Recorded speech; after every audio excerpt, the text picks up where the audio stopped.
What's up, guys? Welcome back to another review, and this time I'm going to be covering I Know What You Did Last Summer, a 90s horror classic. Is this movie a masterpiece? No. Is it a fun watch? Yes. Looking back on this movie now, 20 years later, it's amazing to see how far Jennifer Love Hewitt, Ryan Phillippe, Sarah Michelle Gellar, and Freddie Prinze Jr. have come along. Seeing him in this movie brought back a lot of memories. I remember seeing this thing when I was 7 years old, my mother, with my father, and my sister in the local movie theater. And the one thing I took away from this movie is that because of this movie, I am a huge fan of Typo Negative. Their version of Summer Breeze plays over the opening credits, and I love it. I love Typo Negative, and I love their version of Summer Breeze. That's the first song I ever heard from Typo Negative, and I owe it all to this movie. So, of course, this movie does more than just introduce me to Typo Negative, one of my top 10 favorite bands of all time. It's also a good, fun, horror 90s horror film. You know, you have good characters in it. You have, for the most part, solid acting. You know, Jennifer Love Hewitt puts in a good performance as Julie, as the lead heroine. I like her. I like how the events. I like how. Alright, basic skeleton in this movie: 4 friends, 4th of July, they're partying. They accidentally hit a man. They dump his ass in the water instead of calling the cops and being responsible teens. Instead, they do the irresponsible thing and pretty much leave the man for dead. 1 year later, he comes back to wreak havoc on their lives by taunting, threatening, stalking, and eventually killing. Yeah, that's the basic plot of the movie. It's a whodunit with the urban myth of the man with the hook and the cautionary tale of this is what happens when you're not responsible for your actions type thing. Anyway, the character of Julie, I like how when you see her, she's all like bright and chirpy, very IQ-ish, whatever you want to call it. And then a year later, when the shit hits the fan, she's more reserved, more to herself. You can visibly tell that the actions that her and her friends did have broken her, and she's detached from her three friends. Like they're all split apart. And I like how. But they all come together again once the shit hits the fan. But prior to that, Julie, she was this, she was bright, straight A student. Then you have Ryan Phillippe's character as Barry. He was the jock. Sarah Michelle Gellar was the pageant queen. Freddie Prinze Jr. was dating Julie in the movie because, the character of Ray is so blank, it's not even funny. I mean, performance-wise is okay, but character-wise, very underwritten. Like I don't know who Ray is. Like they don't really touch on Ray's backstory. You get like hints here and there, like Ray's father being a fisherman and working the docks. So that little detail kind of puts Ray up there as a suspect when the killings actually start. They also hint at the fact that he and Max have a rivalry for Julie's affection. Julie is dating Ray, but Max wants Julie. So they hint at a triangle, which doesn't really go anywhere. They hint that Barry has friction with Max because Barry's constantly defending Ray and Julie from Max, and they hint at that when Barry kind of starts to try and start a fight with Max during the opening couple of minutes. So yeah, you got some of that drama here and there that's like hinted at but not even fully explored.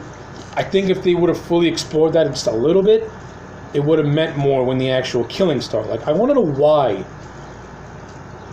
Julie chose Ray over Max. I want to know why Max is so jealous of Ray. I want to know why Barry feels he has to defend Julie and Ray from Max. I want to know these things. To me, this helps put more meat on the characters. And you just gotta do like quick pockets of dialogue.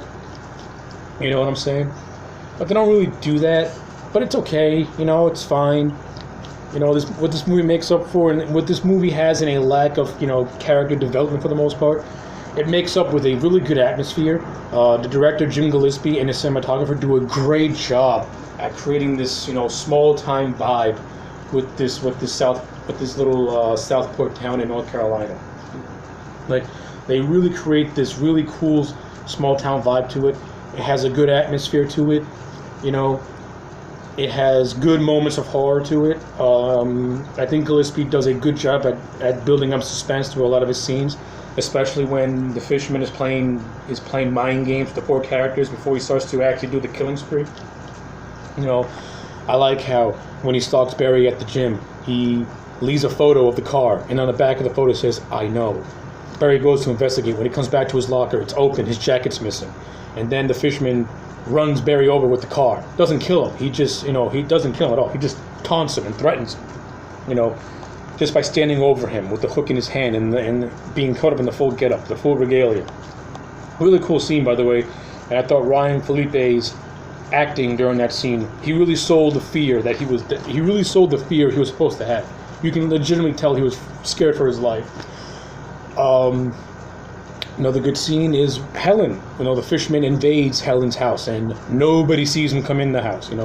He just slowly walks up the door, hides in Helen's closet, and once she goes to sleep, he gives her a haircut, and then with the lipstick writes the words "soon" on a mirror, and she just goes ballistic and just breaks the shit apart. I like the whole being violated in your own home type feel that the fisherman does. Like it further adds on to just how menacing and just how sadistic this man can be without actually killing just yet. I mean, he had killed Max prior to all this to set up that he is a force to be reckoned with, but to me that kill kind of came out of left field because Max wasn't really there. Like, he was there, but he wasn't there in a way. Like, he doesn't know that they killed somebody. He just thought they were having car trouble, but the fisherman offs him anyway. And he just did that as a way and they just did that to give the fisherman a little bit more of an intimidation factor. That, oh, watch out for this man. So that when when the whole stalking starts with the four main characters, you feel that sense of danger. Which, looking back at it now, it makes sense and it works. And that's the best thing I'd say about this movie, is that it works. The kills are not bloody. They're bloody, but they're not overly bloody. It's realistic bloody, you know what I'm saying? Like, if someone guts you with a hook in your stomach, you're going to have blood spurt out of your mouth. You know what I'm saying? If a guy with a hook slashes you upward, a good hunk up, and it's a fucking hook too, it's a thick hook, and it's great, it's almost slashing your throat, your blood's going to splat all over the wall. You get hooked underneath the jaw, blood's going to pour down your throat, pour down. So it's like the kills for the most part are grounded in a sense of reality. So that's fine. The chase scene between Helen and the fisherman is probably the most memorable moment of the whole movie. It's really drawn out, but it's also really suspenseful. I thought Gillespie did a good job with it. I like how the fisherman is very resourceful.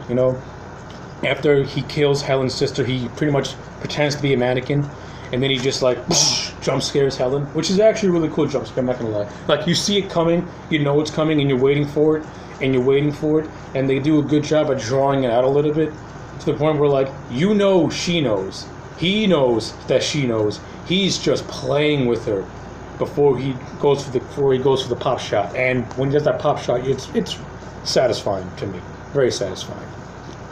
And then, of course, the whole chase scene with Julie on the boat, on the fisherman's boat, when she finds out that when she finds out the revelation of who is actually doing the killings, which is a guy called Ben Willis, and Ben Willis's backstory is that this guy David Egan was engaged to his daughter, and a car accident happens that kills his daughter, and then Willis kills Egan for revenge. And then the kids run over Ben Willis unknowingly after he had killed David Egan. So it's like pretty much the domino effect of the David Egan car accident spilled into these 4 teens' lives. So if that David Egan incident would have never happened, these kids would still be alive pretty much. So the David Egan thing is a catalyst, and for a large chunk of the movie, they actually think David Egan is the killer, until his sister reveals that Egan had committed suicide. But that's what she thinks. In actuality, Willis had killed Egan for accidentally causing the death of his daughter. So it's like, it's a lot of interconnection going on. It can get a tad bit confusing at first, but once it all comes into play, you're like, okay, now I get it. it's pretty much a vengeful father, a vengeful man, trying to pretty much, as a cautionary tale, saying, don't drink and drive, don't party too hard, or else bad shit's gonna happen to you. And that's what happens. Bad shit happens. But at the end of the day, Helen and Barry end up getting killed. Julie and Ray survive. Fishman does an arrow where his hand gets caught in the rope. It shoots up. His hand gets done, and he pretty much dies right into the water. He dies into the water. Presumed dead. Cool. Epilogue. Julie's in school now. Her and Ray are dating heavily. Or as first says, Julie goes to take a shower. Then you get the last jump scare where the fisherman jumps through the glass and then cut to black. So yeah, thought that's I Know What You Did Last Summer. Overall, I really like this movie. I still like this movie. Looking back at it, yeah, it does have problems, and it could have. And there's a lot of things that I would have done a little bit differently with the writing. But overall, it's a fun watch. It's a quick watch. Is it a boring movie? No. Does it get the job done in terms of popcorn entertainment? Absolutely. So as a final grade, I'm going to give this thing a 7 out of 10. It's a quick watch. It's a fun watch. It's enjoyable. The fisherman kills become iconic. The 4 characters are... It's fun to see the four characters interact with one another because you really buy their friendships. And then when the shit hits the fan, you really do feel for them when they go through all the shit they go through. And that's all I got to say. 7 out of 10. If you have not seen this movie at all, give it a watch. You might like it. If you have not seen this movie in a very long time, then pop it on for the 4th of July and relive the magic of 90s horror. Anyway, my name is AJ Legend. Like, comment, subscribe, and I'll check you back next time for more.